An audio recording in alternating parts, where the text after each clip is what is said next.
এটা নতুন কিছু নয়। গত ৮ বছর ধরে বিজেপি নেতৃত্বে এই জোট সরকার ত্রিপুরাজ্যের যুবক যুবতীদের সাথে যে ছেলে খেলা করছে, এটা তারই আর একটা অঙ্গ। এই গেল লোকসভা, তারপর এডিসি নির্বাচন গেল, ঠিক তার প্রাক্কালে আমাদের রাজ্যের মন্ত্রী বাহাদুররা যুবকদের সামনে ললিপপ ঝুলিয়ে দেন। এত সব চাকরি নেব, এত হাজার নিয়োগ হবে, এই হবে সেই হবে। এই কদিনের মধ্যে এই ইন্টারভিউ বা চাকরির পরীক্ষার ফল বেরোচ্ছে।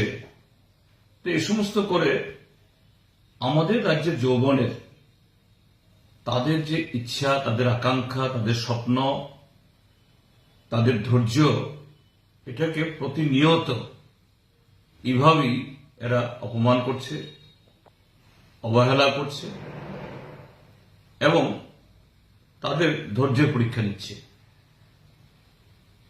যে আবারও এই স্পেশাল এক্সিকিউটিভের এই দরখাস্ত তারা চাইছে, তাহলে আগে যারা এরকম ভাবে তারা করলেন, তারা যে ফি জমা দিলেন, গত কয়েক বছর ধরে তারা বহু ঘন্টা, মিনিট, সেকেন্ড খরচ করে, সবাই পাবে না ঠিক আছে, তাদের যে এই সময়, শক্তি, ধৈর্য, এটাকে ব্যয় করলেন, এর ক্ষতিপূরণ কে দেবে? এখন নতুন করে আবার তারা এটা চাইছে, এটা যে নিয়োগ হবে তার গ্যারান্টিটা কি? তো এইভাবেই আসলে বিজেপি নেতৃত্বে এখনকার যে আমাদের কেন্দ্রের সরকার, মোদী সরকার, তার নীতিটা কি? এই নীতিতে পার্মানেন্ট জব তারা তুলে দেবে। এই দেশে শুধু আউটসোর্সিং থাকবে মালিকদের সুবিধার্থে, কি সরকারি সব বেসরকারি সমস্ত ক্ষেত্রে এরকম ভাবে ইউজ অ্যান্ড থ্রো, এইভাবে ললিপপ ঝুলিয়ে ঝুলিয়ে এক একটা নির্বাচন আসলে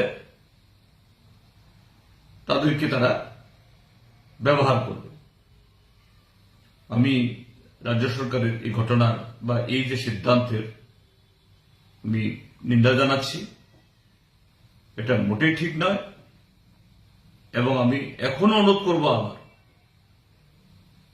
যে হাজার হাজার ছেলেমেয়েরা পরীক্ষা দিয়েছে, এগুলো তাদের একটা প্রসেসের মধ্যে আছে, তার মেরিট লিস্ট বের করুক। শুধু এটা কেন, এর সাথে জেআরবিটি, তারপরে ট্যাট, রেগার জন্য ইন্টারভিউ নিয়েছিল,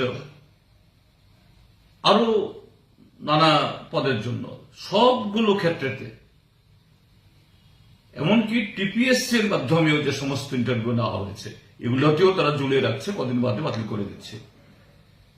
কাজেই টিপিএসসি হোক বা এই জেআরবিটি, ট্যাট বা আরো নানা ধরনের যে সমস্ত এই চাকরি নিয়োগের সংস্থা তারা বানিয়েছে, সবগুলোকে এরকম বাতিল না করে আমাদের রাজ্যের বেকার যুবকদের সাথে এরকম নির্মম, অমানবিক, নিষ্ঠুর আচরণ করা রাজ্য সরকার বন্ধ করুক। পরিষ্কারভাবে বলো, তারা কত লোক নেবেন, ঠিক ততজনের জন্য ইন্টারভিউ দিন। এইভাবে ইন্টারভিউ দিয়ে যুবকদেরকে হয়রান করা, এটা এক ধরনের কি বলা হয়, অমানবিক,